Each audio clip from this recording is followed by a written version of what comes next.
Ég vikna til að heiðra og vegsama nafn himneska föður okkar. Því í fyrri spádómum hafði Drottinn sagt mér að ég myndi ganga í gegnum reynslu tíma nauðsynlega til að byggja upp lið mitt. Þannig var það, bræður, að með tímanum fóru erfiðar aðstæður að koma. Ég var án vinnu og á þeim tíma var eiginkona mín farin að vinna. En samt dugðu peningar hennar ekki. Það sem eiginkona mín aflaði næði ekki. Og ég fékk enga vinnu. Það sem ég reyndi að sýna gaf mér ekki þau úrræði sem við þurftum. Svo fór það, bræður, að með tímanum fóru húsaleigugjöldin að safnast upp þar til við skuldum 5 mánaða leigu. Einnig fóru reikningar fyrir þjónustu að hlaðast upp. Rafmagnið var tekið af okkur og vatnið var við það að verða lokað. Eiginkona mín gerði allt sem hún gat til að greiða og Drottinn leyfði okkur að ganga í gegnum þessa reynslur. Það kom að því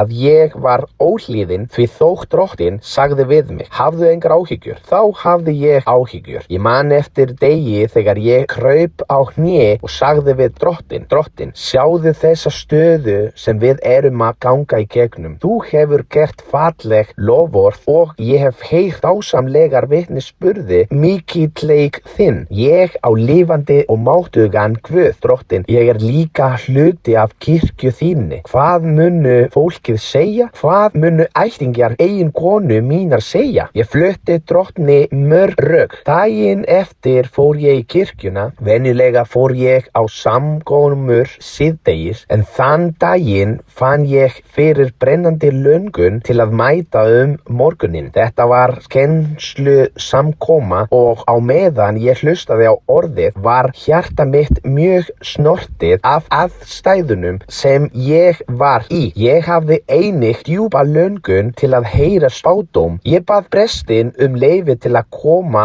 fram og hlusta og hann sagði við mig, auðvitað bróðir minn. Á því augnablikki talaði Drottinn aftur til mín og endurtók falleg loforð og í lokin sagði Drottinn við mig, og það sem þú ert að ganga í gegnum, hafðu engar áhyggjur, því ég mun leysa allt sem að gerast á heimili þínu. Bræður og systur, nokkrum dögum síðar fóru margir hlutir að gerast í höndum Drottins. Hann leyfði því að eiginkona mín fengi peninga á vinnustað sínum í starfsloka greiðslu. Með þessum peningum gátum við byrjað að greiða skuldir okkar. Húsaleiguskuldin var í vinnslu lögfræðinga því fasteignafélagið hafði sent málið til innheimtu fyrirtækis. Þegar þau ræddu við eiginkona mín útskýrði hún að við skuldum 5 mánuði. Hins vegar svöruðu þau, nei, þið skuldið aðeins 2 mánuði. Við skildum ekki hvernig hinir 3 mánuðirnir höfðu verið greittir, því við höfðum ekki greitt þá. Eiginkona mín greitti þá 2 mánuði sem eftir voru og samt var upphæðin lægri upphaflega var krafist. Eftir það leyfði Drottinn okkur að fá fjármuni til að fylla ísskápinn og matarskápinn auk þess að borga